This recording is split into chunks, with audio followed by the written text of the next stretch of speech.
O mal do século. De acordo com a Organização Mundial de Saúde, problemas de saúde mental atingem mais de 1 bilhão de pessoas no mundo. 14% são adolescentes.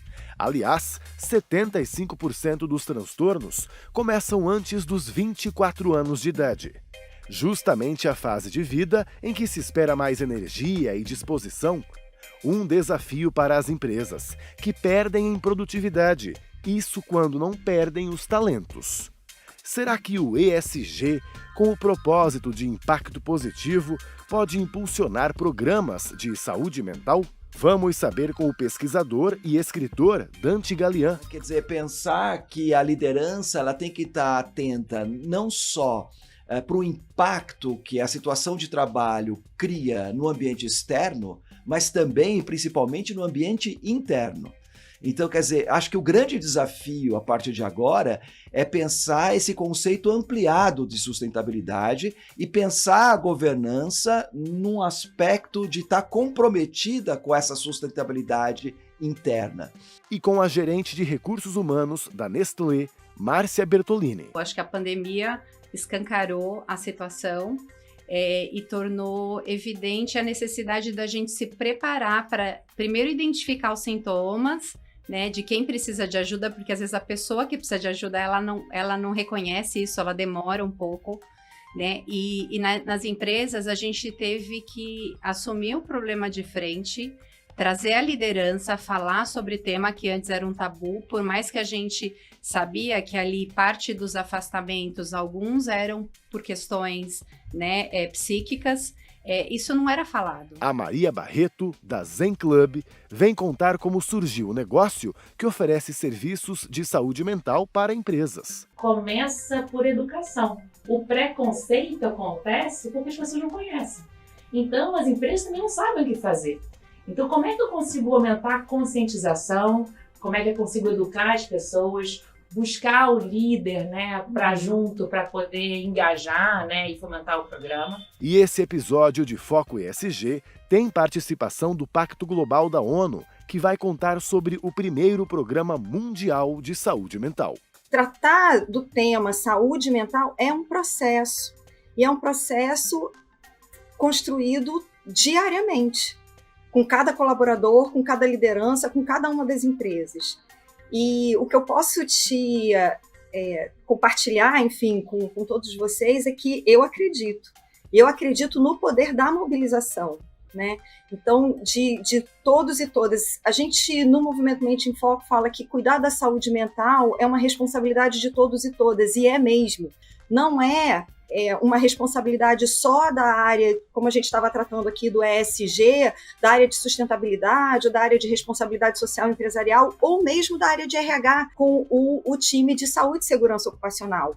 Precisa que todas as áreas estejam envolvidas e entendendo, né, o desafio que é, mas também a oportunidade que é trabalhar com o tema saúde mental. Esse é o momento do Foco ESG.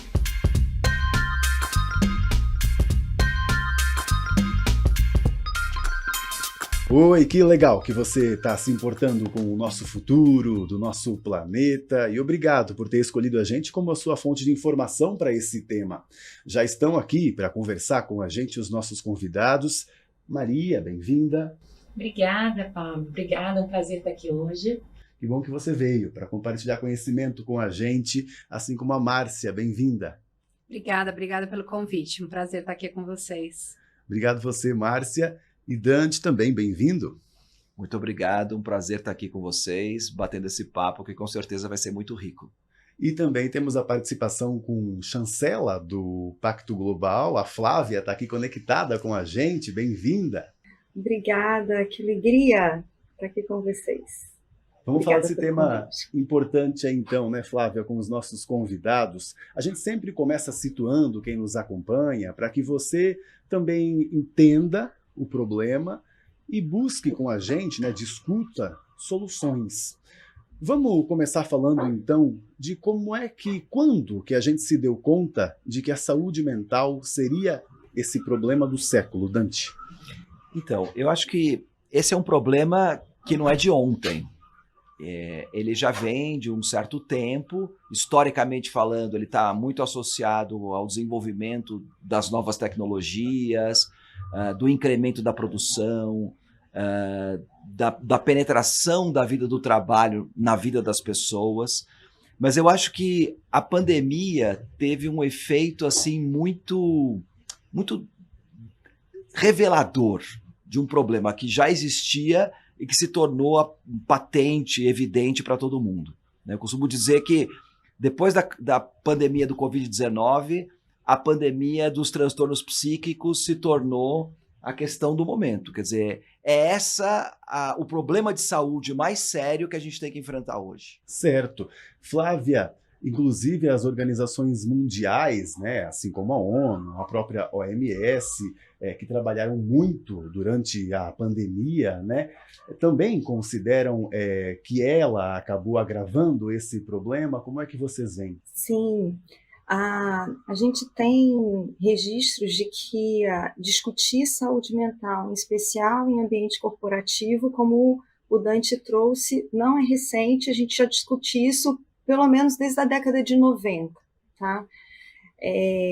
O que a pandemia fez foi catapultar esse tema, que era discutido, as empresas de alguma forma abordavam, tinham ações já começando a ser implementadas, mas de fato a pandemia ela chega e catapulta, descortina completamente o tema, catapulta, e aí é necessário que a gente se coloque diante do problema e buscar a solução de forma mais imediata. Tanto é que, trazendo aqui para o contexto dos ODS, na meta 3.4, que foi estabelecida em 2015, né, nesse grande pacto entre os atores sociais, governo, sociedade civil organizada, a própria iniciativa privada, trabalha a questão da saúde mental e do bem-estar como a meta 3.4. Estava posto já desde 2015. Então, 2020, com a pandemia, segundo semestre de 2019, início de 2020, a gente viu a coisa, de fato, catapultar. E é preciso que a gente adote medidas imediatamente. Essa situação da pandemia que catapultou, como a Flávia disse, né, evidenciou o problema, também acabou fazendo com que mais pessoas conhecessem esse problema. Será que também acabou diminuindo o preconceito sobre ele? Porque a gente ouvia muito sobre isso também antigamente, né? Alguém com depressão, por exemplo, muita gente não entendia ela, né? Queria às vezes forçar ela a reagir, né? Como é que as empresas também passaram a ver isso, hein, Márcia? Houve uma virada realmente? Sem dúvida. Eu trabalho há muitos anos, mais de 20 anos em recursos humanos, me formei em psicologia quase final na década de 90, e naquela época o assunto psicologia era para pessoas com transtornos, então é aquela coisa, quem faz terapia não tem algum transtorno, é louco, precisa de ajuda.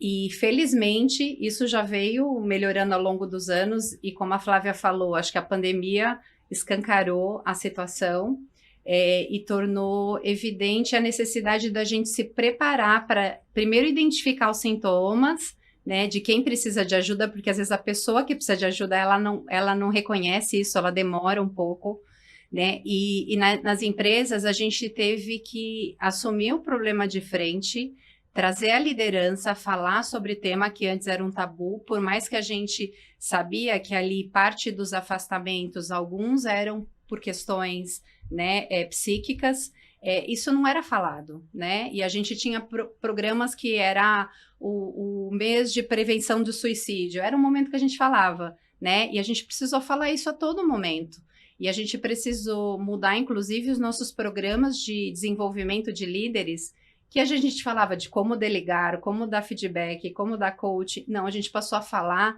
a como identificar problemas de transtornos mentais, né? Como que o líder, a gente trouxe psiquiatras, médicos, para falar com a liderança de como identificar sinais na equipe dele e dar o suporte, dar o apoio, como tratar, desde alguém que ele percebe que mudou o comportamento até alguém que revela que tentou suicídio. Isso passou a ser parte da nossa rotina, né? E a gente teve que encarar o problema de frente, ensinar, aprender também, porque acho que era um tema que, como se falava pouco, a gente também estudava pouco.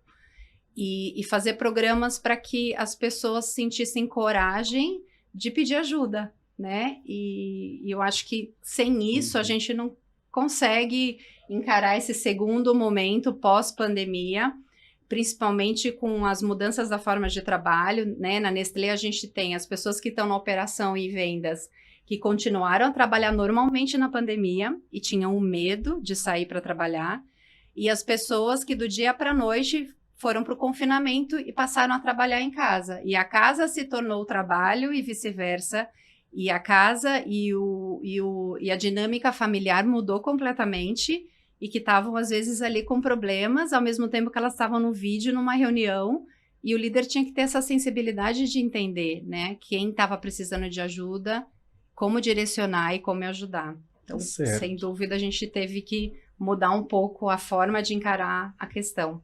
Isso realmente é muito importante que você falou da liderança, porque tem até uma pesquisa do Instituto Workface que fala que os líderes têm um impacto muito maior do que os próprios terapeutas sobre os colaboradores, sobre as pessoas, né?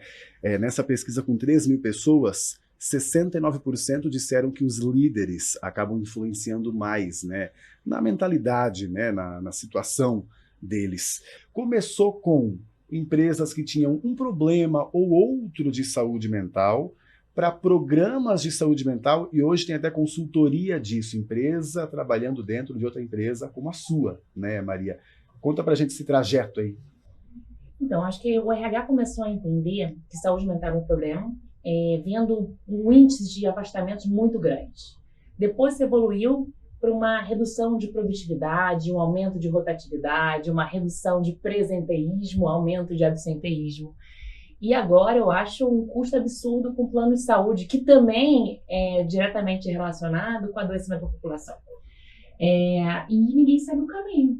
Eu acho que, como a gente falou aqui, Dante, a pandemia potencializou, as empresas se desesperaram nesse momento pandêmico, pós-pandemia, né, e começaram a criar programas. Mas, como você falou também, Pablo, começa por educação. O preconceito acontece porque as pessoas não conhecem. Então, as empresas também não sabem o que fazer. Então, como é que eu consigo aumentar a conscientização? Como é que eu consigo educar as pessoas? Buscar o líder, né, para poder engajar, né, e fomentar o programa. Então, a minha empresa faz isso, na verdade. A gente tenta entender qual que é a realidade daquela empresa, a cultura daquela empresa, o perfil. Obviamente que falar sobre saúde emocional no Nordeste tem uma complexidade diferente do que em São Paulo. Para jovens, os jovens chegam demandando muito isso, né? E aí os programas podem ser muito mais digitais, tem que ser mais rápidos, mais ágeis, que é diferente, por exemplo, de uma indústria com população masculina acima de 40 anos. Então, eu acho que as consultorias foram entrando, buscando entender essas diferenças e o que gera engajamento e ajudar as empresas, para todo mundo aprendendo, né? Então, essa troca é muito importante, é muito saudável. Você falou, inclusive, dessa dificuldade, né, de como lidar, mas a gente tem que falar sobre ela, inclusive perguntando como começar, né? Porque eu sei que, inclusive, não deve existir uma receita, não é, Márcia? Verdade. Mas como é que você vê, né? É algo que, inclusive, eu espero esse problema surgir para que eu intervenha, ou é algo que o meu RH ele deve estar preparado para identificar antes que o problema aconteça? É importante saber, acho que primeiro identificar se você tem uma cultura aberta para falar do tema, né? A gente tem falado hoje de segurança psicológica, que nada mais é de você ter uma abertura de falar que você precisa de ajuda, de você ser sincero, de você chegar para o seu líder e contar o que está acontecendo, né? Muitas vezes uma pessoa falta e fala assim, olha, eu vou faltar porque eu estou com uma enxaqueca muito forte. E é diferente de falar assim, olha, eu não estou me sentindo bem hoje, eu tenho vontade de chorar o tempo todo. As pessoas às vezes têm vergonha de falar isso, né? Então você precisa criar um ambiente, e isso através da liderança não tem como fugir, que já é então uma dica que a própria Maria falou sobre educação e preconceito, porque antes mesmo então de eu começar a ter uma intervenção, eu tenho que trabalhar essa comunicação para que as pessoas se sintam à vontade para falar sobre. Pedir ajuda, a vontade para pedir ajuda. Então, com relação a essa questão da liderança, ela é tão importante nesse fator que vocês estavam falando, dela saber identificar, de ter os elementos, de engajar a equipe e assim por diante, como também ter a consciência de que a liderança pode ser um fator promotor de saúde ou promotor de doença. Né? Então, assim, quando nessa pesquisa que você citou, né, diz que 65% das pessoas indicavam as lideranças como um elemento mais importante do que o próprio terapeuta, eu acho que está ligado aos dois elementos, tanto no aspecto positivo, né, de quanto a gente precisa dessa liderança engajada na promoção de saúde, como também ela precisa estar consciente do quanto ela pode ser patológica, o quanto que ela pode ser tóxica. Né? Então, eu acho que pensar essa formação da liderança neste papel de promoção de saúde é fundamental. Acredito até que existem mais casos de promotores de problemas do que de incentivo, né? Infelizmente, vou ter que concordar que não sim. É? E isso demonstra, inclusive, realmente tudo isso que a gente falou, né? A importância desse líder. Será que é até mais importante do que programas, né? Investidos, inclusive? Hein, Flávia, o que o Pacto Global acha disso? Então, Pablo, eu vou pegar um pouco, né, da tua fala sobre a questão da receita de bolo e como é que a gente pode apoiar as lideranças nesse processo de construir aí uma jornada de educativa e de apoio, não só às lideranças, mas também aos colaboradores com relação à temática de saúde mental e de construção de um ambiente saudável e seguro para todos e todas. Então, assim, o movimento Mente em Foco ele foi criado para apoiar, criado no momento da pandemia, né, em que as empresas precisavam muito do apoio do pacto e de entender que caminhos elas poderiam tomar para apoiar os seus colaboradores nesse momento de pandemia. Né? Porque o plano de saúde já existia, o atendimento psicológico já existia, mas esse momento de pandemia demandou das empresas mais ações, e não ações isoladas, ações articuladas, ações que têm um processo aí sistêmico para que tudo aconteça ao mesmo tempo e tem o apoio da liderança, o engajamento da liderança, um programa anti-estigma. Então, assim, o movimento Mente em Foco ele foi criado com parcerias, né, e com chancela da Sociedade Brasileira de Psicologia, e a gente construiu com o movimento 6 compromissos. E a gente convoca as empresas para se engajar no movimento e, através do movimento, ter esse caminho de como é que elas podem estruturar os programas de saúde mental e oferecer para os seus colaboradores.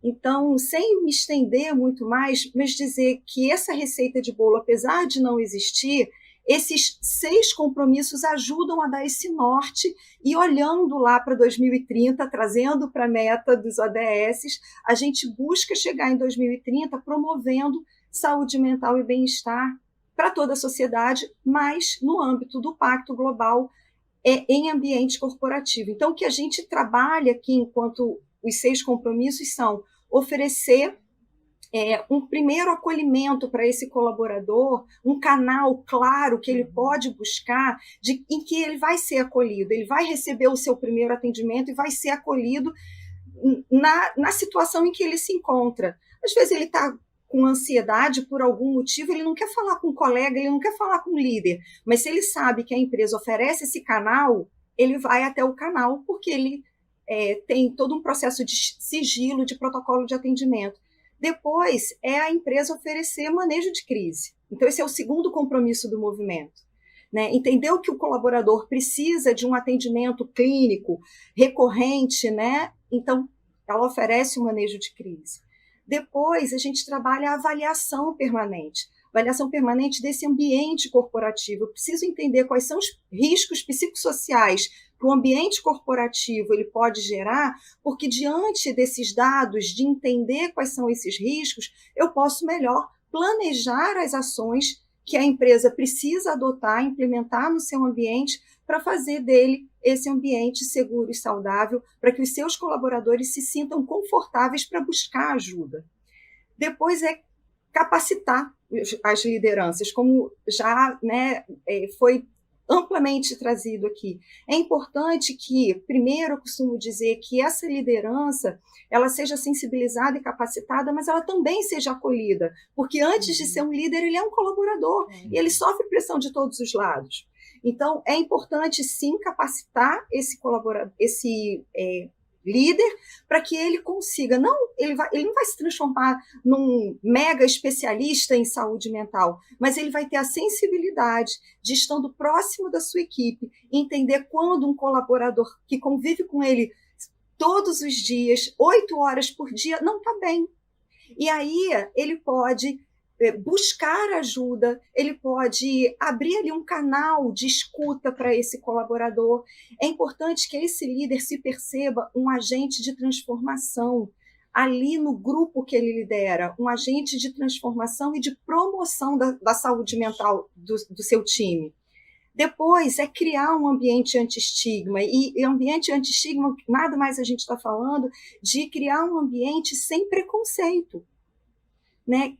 Quebrar essa questão de falar assim, eu vou para o cardiologista, eu vou para o clínico, mas eu não digo que eu vou para o psicólogo ou para o psiquiatra, porque num ambiente corporativo vão avaliar a minha entrega porque eu estou indo num psicólogo, eu estou indo. Então, assim, a gente precisa criar um programa anti-estigma e que isso seja recorrente na empresa, para que aos poucos a gente vá desconstruindo, né, esse preconceito em relação ao tema saúde mental. E depois disso, que a empresa possa incentivar práticas relacionadas à saúde mental. Então, criar ali um ambiente de promoção da saúde mental com campanhas de nutrição, de campanhas de bem-estar culturais, esportivas, para que também esse colaborador possa acessar esses programas, possa acessar essas oportunidades e, né, melhorar ali o seu tirar um pouco do foco das preocupações que estão sempre ali voltadas para o ambiente de trabalho, ou mesmo para a sua vida particular, em casa, né? Porque somos únicos, assim. A gente está no ambiente de trabalho, a gente está em casa e a gente sofre pressão todos os dias. Então, o Mente em Foco, ele se propõe não ser uma receita de bolo, porque cada empresa tem a sua cultura, tem a sua dinâmica, e a gente respeita isso, mas o que a gente busca com o movimento é ser um pouco desse norteador para apoiar a empresa a estruturar o seu programa de saúde mental e fazer com que a gente avance nesse sentido, né? E apoiando, criando esse ambiente seguro e saudável para todos e todas. Ótimo, Flávia. Também gerou mais tópicos para a gente aqui. Já quero emendar com a Maria, porque ainda, né, sobre toda a situação que a Flávia falou que deve ser inserida e também sobre preconceito, como é que hoje os empreendedores já veem esses programas? Porque ainda existem aqueles que acham que pode ser muito mais barato e rentável ele dispensar aquele colaborador do que criar um programa para ele, né? Mas como é que você tem visto isso? Tem melhorado com o ESG, inclusive? Não, o ESG, sem dúvida, tem melhorado muito, mas eu acho que vem tudo junto, tá? Eu acho que tá claro pro executivo, pro empregador, a importância de cuidar dos seus colaboradores pelos 3 problemas que eu falei antes, né? Ou seja, o adoecimento geral, o custo que isso gera, o custo de contratação, né? E etc e tal. Eu queria acrescentar um ponto que eu acho super importante. É muito importante a gente conseguir separar o que é promoção de saúde mental e o que é tratamento de um ambiente tóxico ou de um momento que acaba piorando aquela situação, né? Então, vamos trazer um exemplo aqui. Tem uma determinada área que está com um clima, uma pesquisa de clima... De clima péssima. Péssima, e a outra que está maravilhosa. todos passaram pelo mesmo programa, Claro. né? A empresa tem esse cuidado, mas eventualmente aquela liderança ou aquela área está passando por uma situação que está desencadeando esse problema, né? Então, uma demissão em massa, um líder despreparado, uma Black Friday chegando, uma produção absurda, né? Então, como é importante também estar atento nessas diferenças na mesma empresa e mensurar o que está acontecendo, quais são as temáticas, o que está sendo buscado, o que de conteúdo está gerando valor, o que não está, para poder ser mais assertivo. Então, eu já acho que, como você falou, assim, as empresas, os boardings entenderam que é importante e eu acho que ainda não entenderam como fazer, né? Como promover e como tratar, e a diferença disso. O ESG é que pode trazer realmente isso, Dante, pelo que você tem pesquisado? Olha, o ESG foi uma abertura extraordinária nesse sentido, né? Quer dizer, colocar em foco, relacionando aspectos que no primeiro momento eram absolutamente diversos, né? Então, você pegar sustentabilidade, governança, e eu vejo hoje cada vez mais essa ampliação mesmo do conceito de sustentabilidade. Antes se falava sustentabilidade no ponto de vista ambiental. Só falava do meio ambiente. Ecologia, né? natureza, Reciclagem. exatamente. Hoje, por exemplo, o que eu tenho proposto nos meus estudos e assim por diante, é pensar a sustentabilidade da alma. Né? Quer dizer, pensar que a liderança ela tem que estar atenta não só para o impacto que a situação de trabalho cria no ambiente externo, mas também, principalmente, no ambiente interno. Então, quer dizer, acho que o grande desafio a partir de agora é pensar esse conceito ampliado de sustentabilidade e pensar a governança num aspecto de estar comprometida com essa sustentabilidade interna. Então, quer dizer, isso envolve conhecimento não só do ambiente, da cultura, da sociedade, mas do próprio indivíduo. Quer dizer, investir em autoconhecimento, eu acho que é um caminho, sair um pouco da receita de bolo, como a Flávia estava falando, e investir fundamentalmente no conhecimento do humano. Interessante isso que você falou sobre o trabalho individual, de uma escutativa também, né, para se transformar uma comunidade inteira, porque também tem uma relação até com outros temas da sustentabilidade. Alimentos, por exemplo, se você apoia uma produção local, você está ajudando um planeta inteiro. Olha só como a sustentabilidade realmente ela é muito interessante por isso, né? Porque são trabalhos individuais, às vezes muito pontuais, que trazem resultados para todo mundo. Né? Vamos falar de resultado, inclusive, Márcia, né? Depois disso tudo, o que você tem percebido, né? A gente até pode usar um clichê para falar dos programas que é melhor remediar, é melhor prevenir do que remediar também em questão de saúde mental? Sem dúvida, sem dúvida. Primeiro, elogiar a colocação da Flávia, porque eu achei que ela fez um checklist de tudo que a gente, na experiência, foi aprendendo como pontos importantes aí para tratar o tema. E o tema do estigma que ela falou, né? O estigma não só está na liderança, mas está na própria pessoa também em aceitar ajuda, né? Que bom que as novas gerações já vêm com uma nova mentalidade, né? Eu entrevistei trainees num programa que a gente tem no final do ano, e era bacana ver na fala deles na entrevista, eles falarem com orgulho, estou fazendo terapia e tratei esse ponto que eu acho que é importante eu melhorar, e que ótimo, né, que isso está vindo. E, sem dúvida, a prevenção é o melhor resultado, né, e no caso da Nestlé, né, a própria empresa, o próprio propósito da empresa, a gente já tinha as pessoas, né, e o bem-estar vinculado ali na essência, na prioridade, porque faz parte do que a gente vende para o consumidor, né? Uma nutrição e bem-estar através dos nossos produtos. Então, era natural e essencial que a gente fizesse isso dentro de casa com o nosso colaborador também.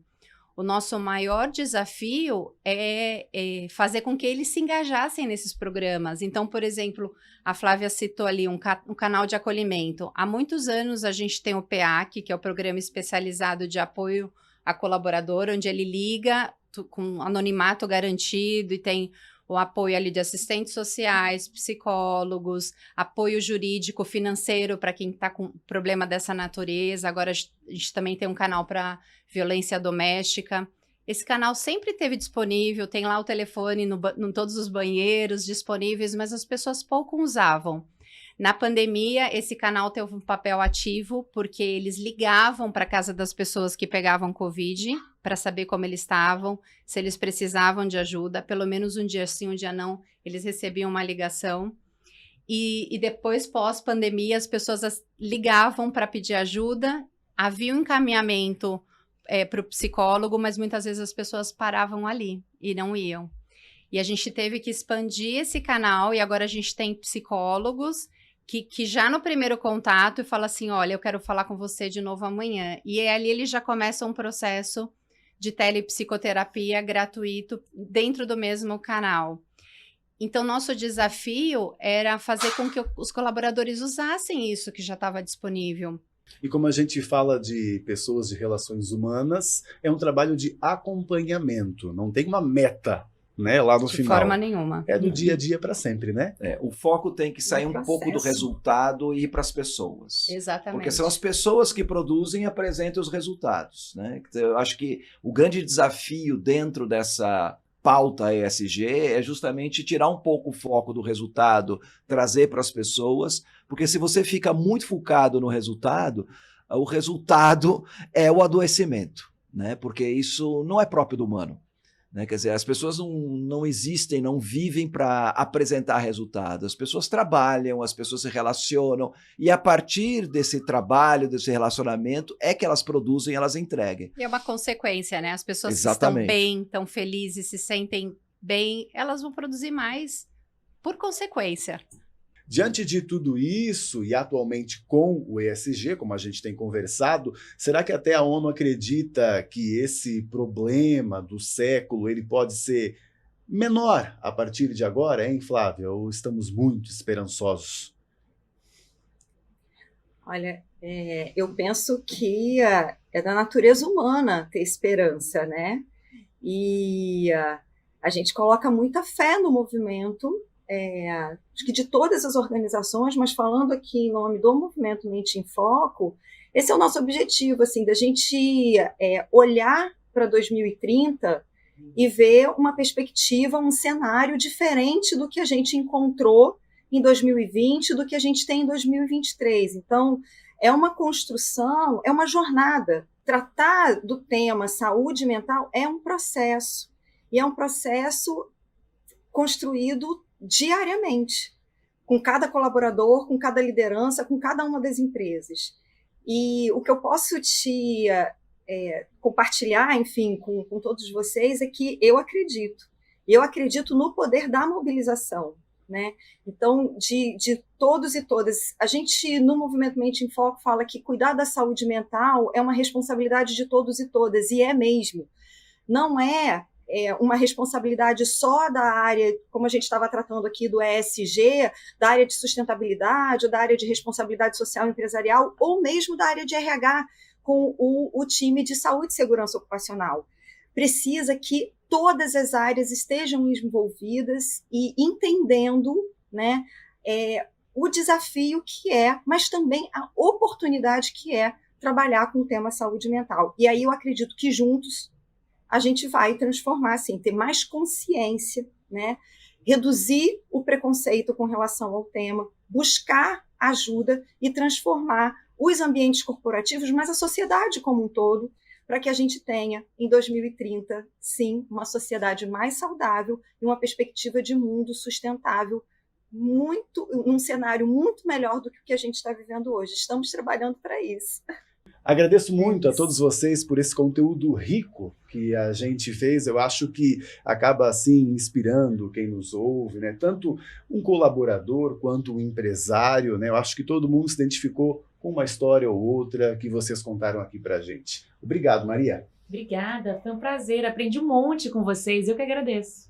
Márcia, parabéns pelo teu trabalho e obrigado. Obrigada. Eu fiquei muito feliz de falar algo que me dá muito orgulho. E bom, aprender com vocês também, foi um prazer.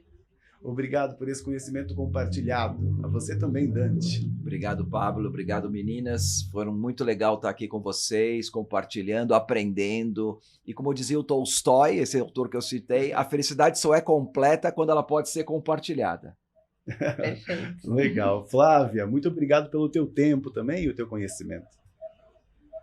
Eu que agradeço, Pablo, Maria, Márcia, Dante. Para mim foi uma alegria e um privilégio estar aqui hoje com vocês, falando sobre saúde mental, esse tema que mora no meu coração. Que estejamos mais vezes juntos, então, senão aqui nesse programa, na agenda pela sustentabilidade do nosso planeta. E você também, para não perder nenhum conteúdo, lá no YouTube, clica no sininho para você ser avisado sobre as nossas novas edições. Assim como também deve seguir as nossas redes sociais, é só procurar pelo SBT News. E a gente se vê aqui no SBT.